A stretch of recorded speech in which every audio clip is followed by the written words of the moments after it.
Justru ada ungkapan begini Pak, kalau dalam ajaran tasawuf itu. Imam Ibnu Athaillah itu memulai kitab, itu kitab tasawuf. Di kitab pertama, bait pertama, bait kedua, beliau itu menyebut iqamatullah ta'ala, iqamatullah iyyaka fit tajrid. Allahumma shalli ala sayyidina Muhammad fi hadhi yahfadul hikam. Ada yang hafal kita kitab hikam.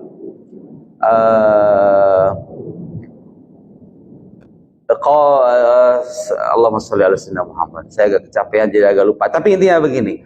Kalau saya artikan secara bebas. Ada namanya makom tajrid, ada makom asbab. Bapak ini yang kerja di sini, yang tiap hari pergi ke kantor, yang nggak sempat Ustaz saya baca Quran 5 juz sehari, boro-boro. Datang jam 7, pulang jam 5. Mau gimana? Nggak bisa. Itu namanya makom asbab. Jadi ada orang-orang yang Allah pilih hidup pada makom asbab. Dalam arti dia itu bekerja, mencari nafkah, dan lain-lain. Ada makom tajrid, Pak. Ada makom tajrid. Jadi orang-orang yang berada pada makom tajrid ini, dia udah nggak perlu urusan dunia lah. Dia sudah dicukupi urusan dunianya. Terus Allah itu seolah-olah meminta dia untuk fokus beribadah, ritual. Sholat diperbanyak, zikir diperbanyak. Ada Pak, orang kayak begitu. Orang-orang udah gak usah mikirin dunia lagi, cukup fokus ibadah, memikirkan alam akhirat. Itu dua makom yang berbeda tuh.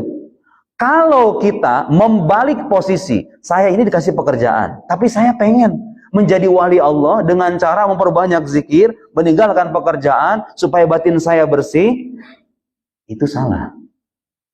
Sebaliknya Pak, orang-orang yang sudah dalam makom tajrid, yang memang dia itu tidak perlu urusan duniawi yang banyak, penghasilan sudah cukup, dia seharusnya beribadah, fokus kepada memperbanyak sholat sunnah, memperbanyak tilawah, memperbanyak zikir, tiba-tiba pengen jatuh atau pengen masuk ke dalam makom asbab. Itu juga salah. Yang benar gimana? Yang ditempatkan pada makom asbab, menunaikan kewajibannya di makom itu. Seperti kita ini, saya ini, dikasih tugas sama Allah untuk mengajar. Ya sudah, berarti tugas saya mengajar. Bukan intikam di masjid. Tapi kalau saya diberikan kemudian Allah bukakan pintu lain, tiba-tiba saya sudah merasa cukup dengan urusan dunia saya. Seperti Imam Ghazali kan di salah satu fase kehidupannya ada begitu. Beliau berkhalwat di Masjid Umawi dan mengarang kitab Ihya Ulumuddin yang legendaris itu sampai sekarang. Itu berkhalwat Pak. Beliau itu di atap masjid ngarang ya. Jauh dari keluarganya, jauh dari anaknya. Ada saat di mana orang itu diminta sama Allah masuk kepada makom itu. Tapi itu bukan kita yang mencari. Allah yang membukakan pintu. Kalau kita berada pada makom asbab, kemudian kita ingin pada makom tajrid, itu minasyahwatil khafiyah, kata Imam Ibn Athaillah. Itu syahwat yang tersembunyi. Kelihatannya pengen dekat sama Allah ke masjid, ninggalin kerjaan. Nah, itu tuh syahwat sebetulnya. Tapi kalau kita sudah berada pada makom tajrid, ditugaskan oleh Allah untuk memperbanyak ibadah, tiba-tiba kita pengen masuk, pengen bisnis lagi, pengen nyaleg lagi, gitu kira-kira ya, itu inhitatun anil himmatil aliyah. Itu kemerosotan dari cita-cita yang luhur. Udah dikasih kedekatan dengan Allah, masih mau nyari yang begituan, yang kotor-kotor begitu. Yang benar bagaimana? Setiap manusia Allah titipkan, Allah tempatkan pada posisi yang berbeda-beda. Profesi yang berbeda-beda, tempat yang berbeda-beda, kerjaannya beda-beda, kecenderungannya beda-beda. Tugas kita adalah kalau pengen menjadi, katakanlah kita menyebutnya sufi, menjadi orang yang dekat dengan Allah Subhanahu wa Ta'ala, adalah itqan ma aqamakallahu fi, memantapkan tugas kita pada makom kita masing-masing. Subhanallah Pak, saya merenungkan itu hikmah. Ternyata kalau kita renungkan dengan seksama Pak, negara kita ini kalau berharap maju, saya kira itu kuncinya. Setiap orang fokus dengan dunianya masing-masing. Kebayang nggak Pak? Kalau setiap orang yang karyawan fokus menunaikan tugasnya sebagai karyawan, yang menjadi pejabat fokus menunaikan amanatnya sebagai pejabat, yang jadi mahasiswa itu kerjaannya bukan demo-demo, tapi kerjaannya apa? Fokus dengan bidang keahliannya masing-masing, dan kelak Anda membangun peradaban dengan keahlian Anda itu. Yang menjadi ibu rumah tangga fokus mendidik anak. Subhanallah, bayangkan wajah bangsa kita itu. Kalau sekarang kenapa? Kesemrautan yang kita saksikan di medsos terutama tuh. Banyak kan orang-orang bicara di luar keahliannya. Atau orang-orang yang lompat dari makomnya begitu dan tidak sadar. Ibu rumah tangga harusnya ngurus anak, nyari kerjaan. Padahal suaminya udah cukup ngasih penghasilan, kurang puas. Tapi kan Islam nggak melarang perempuan bekerja, betul Ibu, tidak melarang sama sekali. Tapi kalau pekerjaan itu mengharuskan Anda melupakan tugas utama Anda di rumah mendidik anak, ya harus dipertimbangkan ulang. Apalagi kalau penghasilan suami sudah cukup, tapi kan ketidakpuasan itu yang kadang-kadang. Akhirnya apa yang terjadi? Anaknya terlantar, penghasilan berlimpah, anak terlantar. Muncullah generasi-generasi yang kurang ajar sama orang tuanya. Gara-gara apa itu? Ya gara-gara pendidikan yang minim di keluarga. Lihat Pak, lihat ajaran tasawuf itu kalau dipahami dengan benar, bisa mengoreksi banyak sisi dalam kehidupan kita itu. Luar biasa itu agama Islam itu. Hendaklah setiap orang melihat posisi dan tugasnya masing-masing, mantapkan tugas dia di posisi itu, untuk kehidupan pribadi dia akan mendapatkan kemaslahatan yang besar. Untuk kehidupan keluarga, membangun keluarga yang ideal. Sebagai bangsa, kita akan jadi bangsa yang maju, kan? Seandainya setiap orang itu fokus dengan bidangnya masing-masing. Dan di balik semua itu, kita berjalan, meniatkan semua itu sebagai bentuk pengabdian, ubudiyah kita kepada Allah Subhanahu wa Ta'ala melalui pintu Nabi Muhammad Sallallahu Alaihi Wasallam. Itulah inti dari ajaran tasawuf yang kita bahas itu. Baik, saya berapa menit Pak sudah bicara? Saya khawatir kalau pekerja kan habis itu masuk kantor ya, sekantor. Atau perlu kita lanjut dengan pertanyaan atau masuk ke dalam materi? Atau perlu ada pertanyaan bebas? Saya tadi ingat sekitar baru setengah jam. Baik, baru setengah jam. Baik, kita akan lanjut. Jadi itulah inti ajaran tasawuf. Kalau kita bicara tasawuf, sekarang kenapa harus ada istilah ahlus sunnah wal jamaah? Sekarang mari kita bicara hal yang lain. Tadi menyangkut sesuatu yang relate dengan kehidupan kita. Sekarang ini menyangkut sesuatu yang bersifat ilmiah, ya, sesuatu yang berkaitan dengan keilmuan. Kita ini sebagai muslim menganut mazhab ahlus sunnah wal jamaah. Karena dalam perjalanan kita menuju Allah Subhanahu wa Ta'ala itu Pak, kita perlu peta, kita perlu panduan. Panduan ini mau tidak mau harus sesuai dengan tuntunan ilahi. Kan begitu logikanya. Kita mau mendekat diri kepada Allah Subhanahu wa Ta'ala, ada petanya, ada jalannya. Nah, jalan dan peta ini harus sesuai dengan apa yang Allah kehendaki. Jalan satu-satunya untuk kita sekarang, tentu untuk zaman terdahulu, umat-umat Nabi terdahulu berbeda cerita. Untuk kita sekarang, satu-satunya kullu babin ilallah mughlaq. Setiap pintu menuju Allah itu tertutup ila babu Muhammad sallallahu alaihi wasallam. Kecuali pintunya Nabi Muhammad sallallahu alaihi wasallam. Maka mau tidak mau, kita harus ngikutin ajaran Nabi Muhammad sallallahu alaihi wasallam. Sunnah Nabi Muhammad sallallahu alaihi wasallam. Tapi kan beliau sudah 14 abad yang lalu udah nggak ada. Gimana cara kita ngikutin itu? Gak ada cara lain kecuali kita mengikuti orang yang paham tentang sunnah Nabi Muhammad Sallallahu Alaihi Wasallam. Lihat Pak, lihat logika yang saya bangun. Jadi kalau Nabi bilang taraktu fikum amrain, ma in tamassaktum bihima lan tadillu abada. Aku tinggalkan dua hal. Kamu kalau berpegang teguh kepada dua hal ini, kamu tidak akan pernah tersesat. Apa itu? Kitab Allah wa sunnah Rasul. Kitab Allah dan sunnah Nabinya. Sekarang muncul nih Pak, golongan-golongan yang kalau ya udah kalau begitu kan pesan Nabi begitu. Kita kembali kepada kitab Allah, Al-Qur'an, dan kembali kepada sunnah Nabi. Jangan ikuti pendapat ulama karena ulama bisa salah, betul nggak Pak? Ada orang-orang kayak gitu. Dikit-dikit juga bertangan, mana yang lebih baik, pendapat Imam Syafi'i atau Al-Qur'anul Karim? Imam Ghazali, manusia dan bisa salah itu manusia dengan berpegang teguh kepada sunnah Nabi. Ya salam, ya Allah ya Karim. Fitnah zaman ini tuh begitu diantaranya. Terlihat orang-orang yang ingin belajar agama secara otentik langsung merujuk ke sumber utama, tapi itu sebenarnya kebodohan. Nabi itu nggak menginginkan itu. Kok bisa begitu? Kan Nabi nggak menyebutkan ulama di situ. Ya, tapi ada kaidah. Kaidah itu bilang begini: al-wasail ta'khud hukmul maqasid. Perantara menuju sesuatu itu hukumnya sama dengan apa yang kita tuju. Bapak kalau pengen paham Al-Quran dan Sunnah itu harus ada caranya kan, harus ada jalannya gitu loh. Gak bisa langsung buka, kan saya nggak paham bahasa Arab. Yang paham bahasa Arab karena minim sekali wawasannya. Bahasa Arab itu kaya sekali. Untuk paham Al-Quran itu harus ada alatnya. Nah, karena memahami pendapat ulama ini adalah jalan atau perantara untuk memahami Al-Quran dan Sunnah, dan kita diwajibkan nih berpegang teguh kepada Al-Quran dan Sunnah, berarti berpegang teguh kepada Al-Quran dan Sunnah gak bisa dipisahkan dengan perantaranya, sepaket gitu loh. Ya, Nabi itu memang gak menyebutkan, tapi secara implisit itu ya ada. Karena ada ayat Al-Quran menyebutkan fas'alu ahla dzikri in kuntum la ta'lamun. Bertanyalah kepada ahlu dzikr, ahlul ilm, kepada ulama kalau kalian nggak tahu. Jadi itu perintah Al-Quran. Nabi nyuruh kita berpegang teguh kepada Al-Quran dan Sunnah. Terus di dalam Al-Quran ada perintah supaya kita nanya sama orang yang paham. Berarti mengikuti ulama itu bagian dari mengikuti Al-Quran kalau begitu. Kalau saya bicara qala Imam Abu Hamid Al-Ghazali, Imam Ghazali berkata, dipertentangkan ini Al-Quran bilang, seolah-olah Imam Ghazali nggak paham Al-Quran begitu. Imam Ghazali paham Al-Quran, lebih paham ketimbang kita, Pak. Di ulama-ulama besar di luar sana itu yang dulu mewarisi ke kita kitab-kitab berjilid-jilid itu, mereka punya pemahaman lebih mendalam ketimbang kita.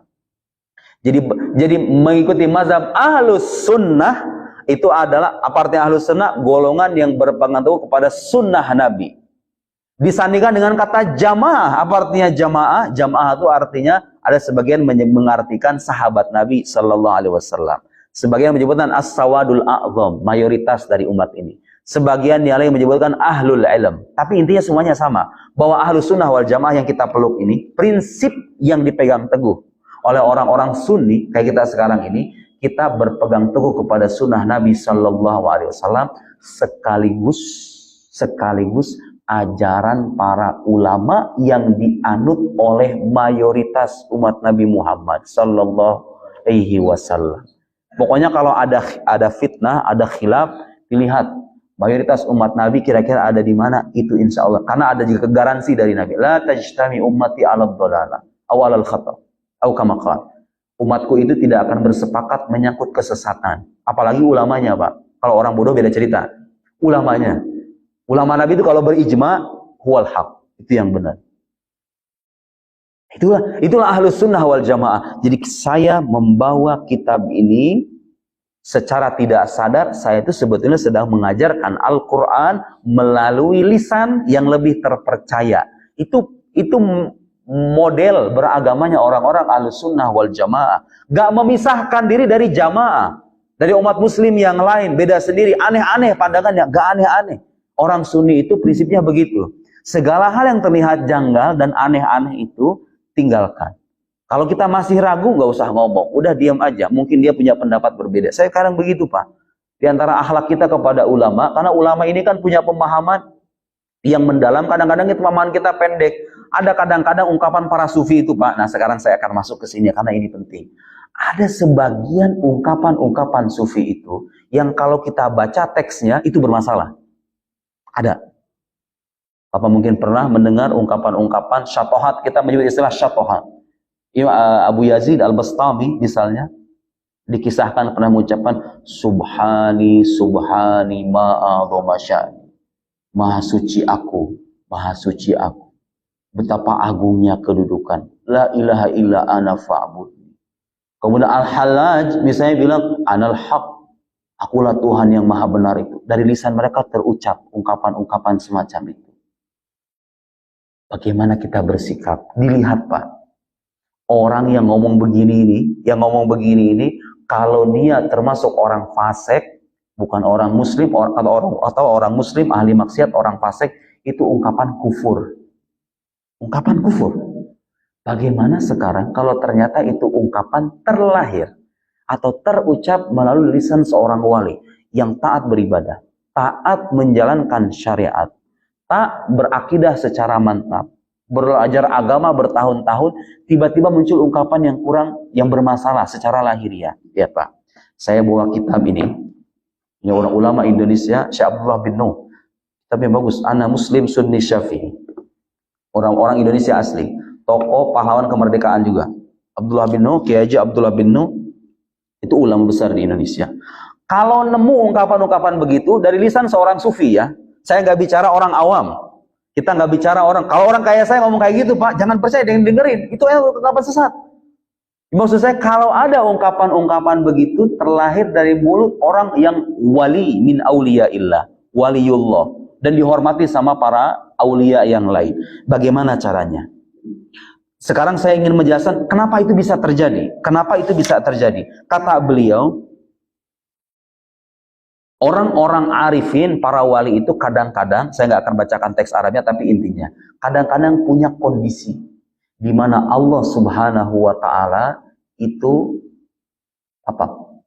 memasukkan mereka ke dalam sebuah alam yang mereka sendiri tidak sadar dengan keberadaan mereka. Kita nggak bisa ngebayangin itu alam kayak gitu, Pak, perasaan kayak gitu, karena kita nggak pernah merasa.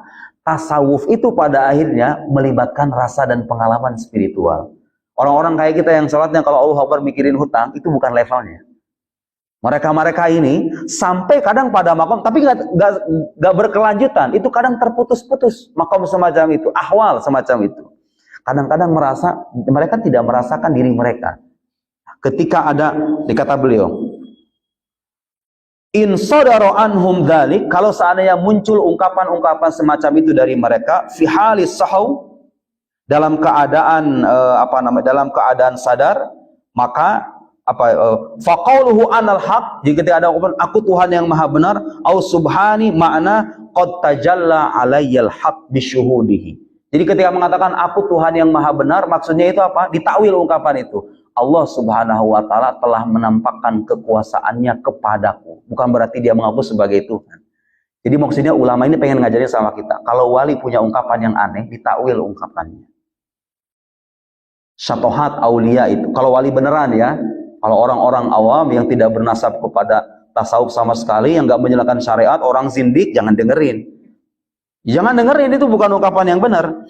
Kemudian, ada juga semacam larangan bagi kita untuk tidak membaca level-level tasawuf semacam itu.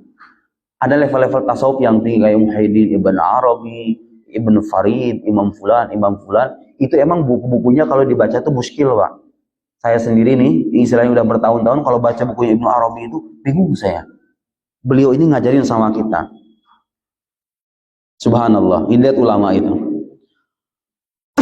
Kata beliau, di dalam kitab-kitab mereka itu kadang ada istilah-istilah dan pemahaman-pemahaman yang pemaknaannya beda dengan pemahaman kita. Karena itu, kata beliau, sebaiknya kita itu berbaik sangka kepada mereka, tapi nggak usah diikutin. Ungkapan-ungkapan begitu nggak usah diikutin. Ungkapan-ungkapan yang kayak saya sebutkan itu bukan sesuatu yang harus diteladani, tapi sudut pandang kita kepada mereka, karena mereka ini adalah para aulia, orang-orang besar, berhusnuzon. Barangkali maksudnya bukan begitu. Ibnu Arabi itu pernah mengungkapkan dalam salah satu kitab, dalam kitab Fusus, Subhanalladzi khalaqal asya wa huwa ainuha. Maha suci Allah yang telah menciptakan alam dan dia adalah alam itu sendiri. Itu ungkapan muskil. Bagaimana Tuhan disebut sebagai alam, Allah disebut sebagai, itu ungkapan muskil. Maksudnya bukan begitu. Maksudnya mungkin Maha suci Allah yang telah menciptakan alam dan alam itu adalah ciptaannya sendiri. Mungkin ada ungkapan yang tidak disisipkan, tapi dimaksudkan sejak awal. Begitu. Karena itu ungkapan-ungkapan aulia, ungkapan para wali. Kata beliau, fafitil kal kutub mawadi abbaru anha bima la yutabiquhu dawahiru ibaratiha. Ada ungkapan-ungkapan. Jadi begini, sufi ini punya pengalaman spiritual. Begini Pak, ini gelas ini segini ukurannya. Kalau saya tumpahin air laut kan nggak bisa dia itu. Sufi-sufi yang level-level wali besar itu, mereka punya pengalaman spiritual, kedekatan dengan Allah Subhanahu wa Ta'ala, pengen diungkapin dengan bahasa yang terbatas. Akhirnya apa? Muncul istilah-istilah aneh. Bukan berarti mereka yang salah sebetulnya. Mereka itu punya makna yang begitu mendalam, ketika ditumpahkan ke dalam bahasa nggak mampu. Akhirnya begitu. Sebagaimana, makanya ada ungkapan dalam tasawuf itu, kutubuna haramun ala ghairina. Kitab-kitab kami ini haram dibaca oleh orang-orang selain kami. Itu level-level tinggi Pak. Kayaknya nggak bicara bukunya Imam Ghazali. Buku Imam Ghazali bisa dibaca semua orang. Tapi ada level-level tasawuf tingkat atas tuh, bukunya Ibnu Arabi misalnya.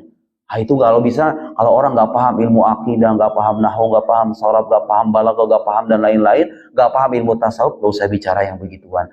Biarkan mereka dengan makomnya masing-masing. Itu bukan makom kita.